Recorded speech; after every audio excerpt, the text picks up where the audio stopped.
Welcome to another edition of Community Conversations. I'm Frederick County Executive Jan Gardner. Joining me today is a friend and a neighboring county executive, Montgomery County Executive Ike Leggett. I'm pleased to have you here today. I'm delighted to be here, delighted. So I know you from having been a county commissioner before and working with you over the years, but maybe you can start off by telling our viewing audience a little bit about yourself and how you got involved in politics.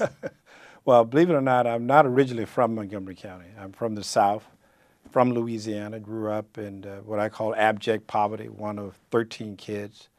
I served in the military in Vietnam as an Army captain, actively engaged in a number of issues during the 60s in the civil rights struggle.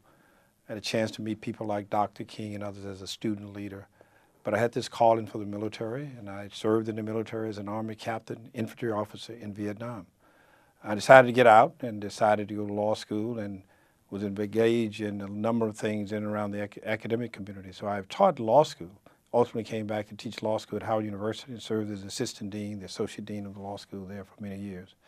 And living in Montgomery County, recognizing that there are a number of things that I wanted to see change. One was traffic, libraries in our community, and to respond to some of the challenges in the school system. So I was very involved just locally in community activities, and ultimately people decided to say, you should run for office. And eventually I did for the county council, but I never considered myself to be a full-time council member. I continued to teach law school and served on the county council for 4 terms and was elected as the council president for 3 terms, and ultimately came back after I got off the council and ran for county executive in 2006.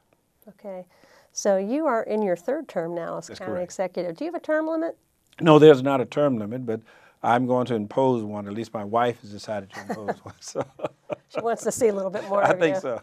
Well, you have a lovely wife. She's very involved in the Thank you. community as well. Yes, he certainly is. She does a lot of great fundraising and helps a lot of organizations. She certainly does. So, well, I know we all bring our life experience to our jobs here in politics. So I think, you bring a background that, represents more than just what people might think of an average person who grew up in Montgomery County. Right. You've seen the sides of poverty and the sides of the rich. You've seen it all. So I think that gives you a good perspective on what's important. It's a very good balance for me, and I like that balance, and it helps me ultimately to make decisions about people in need, as well also understand the challenges we face in terms of economic growth and development in the county as well. Well, and of course, education is important to making sure we keep that promise for future generations. So education, public libraries, managing growth in our county, all are important topics here as well as in Montgomery County. Those are issues we share. Well, certainly, because in Montgomery County, education has been a top priority for many, many years, and people have invested in education. It helps us to produce a very strong workforce, and people are reasonable about how they want to make that investment. But if you look at Montgomery County over the last 40, 50 years, the top priority remains and continues in education because we have to make that investment. It helps us in terms of our workforce, the people who move there, our housing values across the board. You cannot have anything as high as education, and it certainly is the #1 priority in Montgomery County. Right. Well, it's my #1 priority too. It's something I've always ran on because I do think education is fundamental to our economic prosperity. Certainly. So what are your current priorities in Montgomery County? What are you working on right now? Well, first of all, I'll start with education, and secondly, economic development. We have to fight through the Great Recession for the last 4 to 8 years, and as we've emerged out of that, we did some good things in economic development. But I think we have to prioritize ourselves now in a way that we've never done before.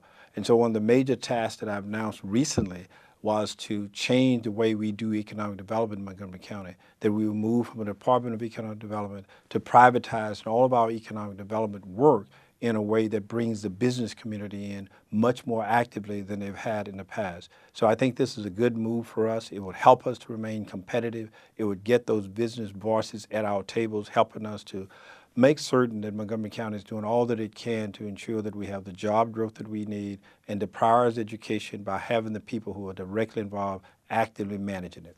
Now, will that function a lot like an authority? It will be a corporation, an economic development corporation. The role for the county executive would be to name the members of the board of the corporation. They, of course, will take all of the functions that we currently have for the Economic Development Department and add some additionals to that.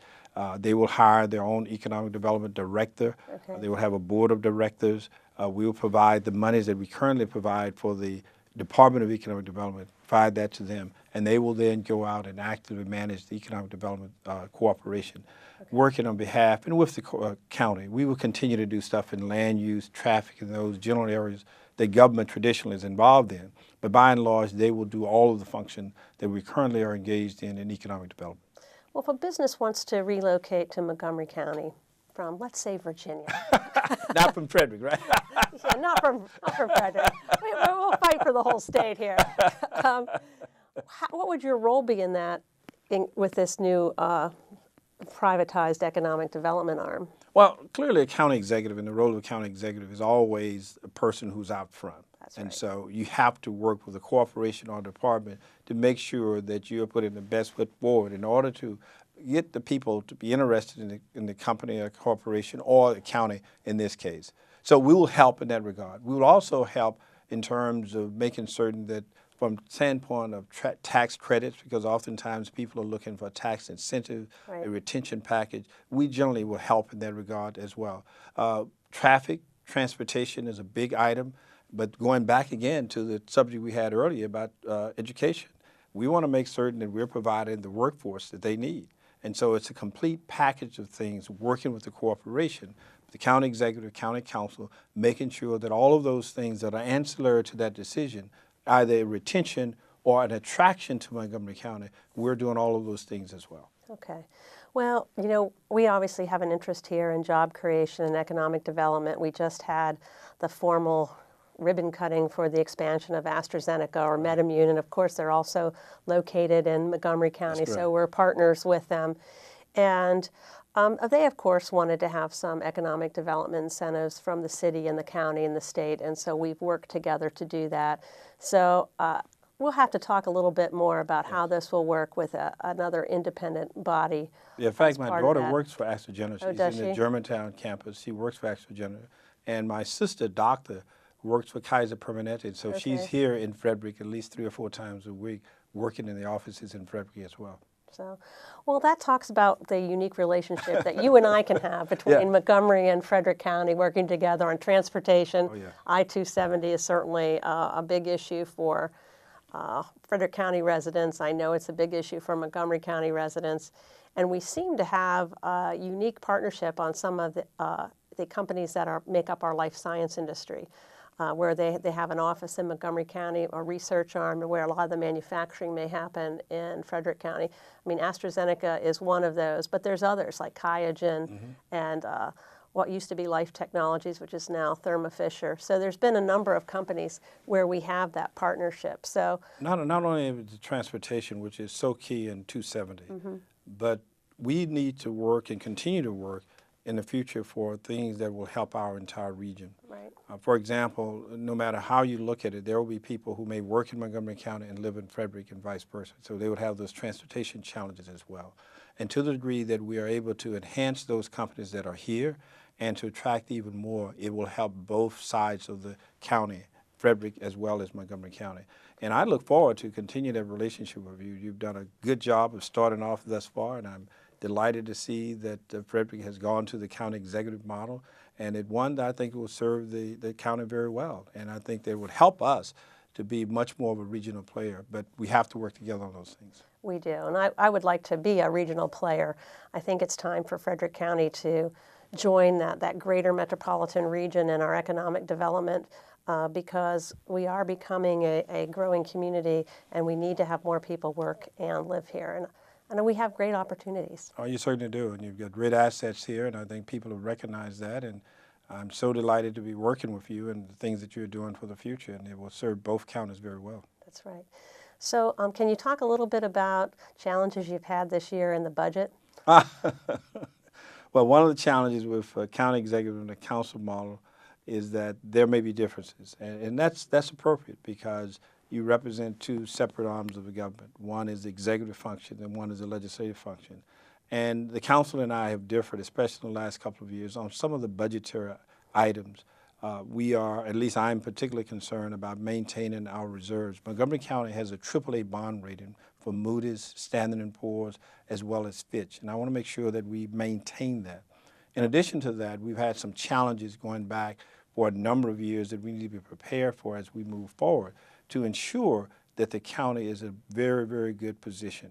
So the tension generally between the council and the county executives, I recommend a budget, and I want to stay fairly close to what I recommend. They, of course, have different views about it on occasion, and we have what I call difference of opinions about certain items on there. But overall, it works fairly well. But the fact that you have what I call this creative tension, the fact that you have differences, that is to be expected because you're all working for the same goal and objective.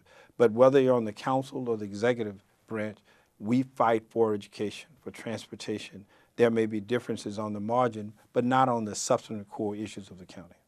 Well, we're going through our first budget process under this new form of government, and I do actually think that I have a stronger executive role in the budget here in Frederick County than you have in Montgomery County, where my council can only cut the budget or add to education. They are able to do that by state law.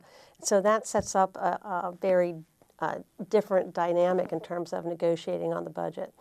Well, it certainly does, and I would hope at some point in time we will move to the Frederick form because I think that's an ideal situation for a county when you're struggling with large budgets to have those limitations similar to what we see at the state level. Yes, it is. It's exactly like the state level.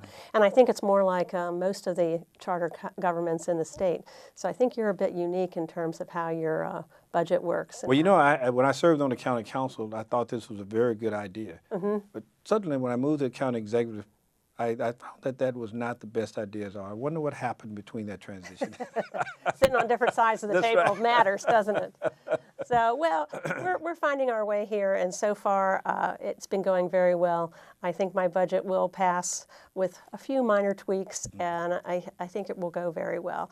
So certainly I share the same priorities. I look forward to working with you over the upcoming years. And I want to thank you for joining me here on this very quick edition of Community Conversations. Thank you for having me, Jazz. So thank you for joining us today. I hope you see that we're developing a good working partnership between our two jurisdictions. If you want to find out more about Montgomery County Executive Ike Leggett and how our two counties are working together, we'll put the information up on the screen for you. Thank you for joining us.